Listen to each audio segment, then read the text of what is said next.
இன்றே டவுன்லோட் செய்து உங்கள் ஃபேவரட் ஷோக்களை என்ஜாய் பண்ணுங்க. இத பார், உன் மாப்பிள்ள தான் என் மகேஷை எங்கேயோ மறைச்சு வச்சிருக்கான். அவனை விட சொல்லுங்க.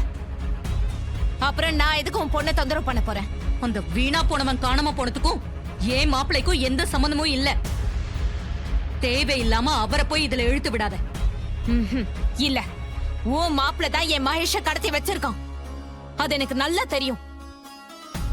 நீதான் அது தெரியாம என்கிட்ட உளறிட்டு இருக்க.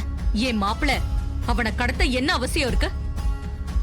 நீ சொல்றது உனக்கே நம்புற மாதிரி இருக்கா? நீ எதையும் நம்பாத. அதனால்தான் உன்னை அவன் நல்லா ஏமாத்திட்டு இருக்கான். ஏய்,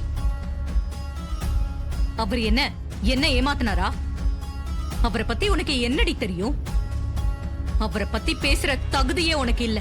உன் மாப்பிள்ள சாதாரண டிரைவர்னு நினைச்சிட்டு இருக்கியா நீ? அவன் உண்மையிலே யாருன்னு தெரியுமா? யாரு? நீ யாரு பரம எதிரியா நினைச்சிட்டு இருக்கியோ அந்த ராஜா சேதுபதியோட பேரன் தான் அவன். இது தெரியாம அவனையே உன் பொண்ணுக்கு மாப்பிள்ளையாக்கி கல்யாணமும் பண்ணி வச்சிருக்க.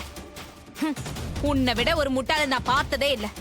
பணத்துக்காக உனக்கும் உன் குழந்தனுக்கும் இருக்கிற தப்பான உறவை மறைச்சு என் பொண்ணு வாழ்க்கையை நாசம் பண்ண பார்த்தது நீ. நீ சொல்றதுக்காக நான் அவரை சந்தேகப்பட முடியுமா? இத பார், நம்புறதோ நம்பாததோ உன் இஷ்டம். எனக்கு என் மகேஷ் வேணும். அவனை உன் மாப்பிள்ள விட்டுட்டானா நான் அவனை கூட்டிட்டு கண்காணாத இடத்துக்கு போயிடுவேன். அப்படி அவனை விடலனா உன் பொண்ணு என்கிட்ட இருந்து தப்பவே முடியாது. அவ உயிரை ஏன் கையில. ஏய், இது லாக்அப்னு பாக்குறேன். இல்லனா உன்னை இங்கே போட்டு தள்ளிட்டு போயிட்டே இருப்பேன். யார்கிட்ட என்ன பேசிட்டு இருக்க நீ? உனக்கு மோதணும்னா என்கிட்ட நேரடியா மோது. அத விட்டுட்டு என் பொண்ணை கொன்னுடுவேன் அது இதுன்னு சொல்லிக்கிட்டு இருந்த. உன்னை மட்டும் இல்ல, அந்த மகேஷையும் நான் உயிரோட விட மாட்டேன். ஜாக்கிரதையா இரு. மேடம், நீங்க வந்து ரொம்ப நேரம் ஆச்சு. இவ்வளவு நேரம் அலோவ் பண்ணக்கூடாது. நீங்க கிளம்புங்க மேடம். சரி, நான் போறேன், நீங்க போங்க. சரிங்க மேடம். ஏய், கடைசியா வார்ன் பண்றேன்.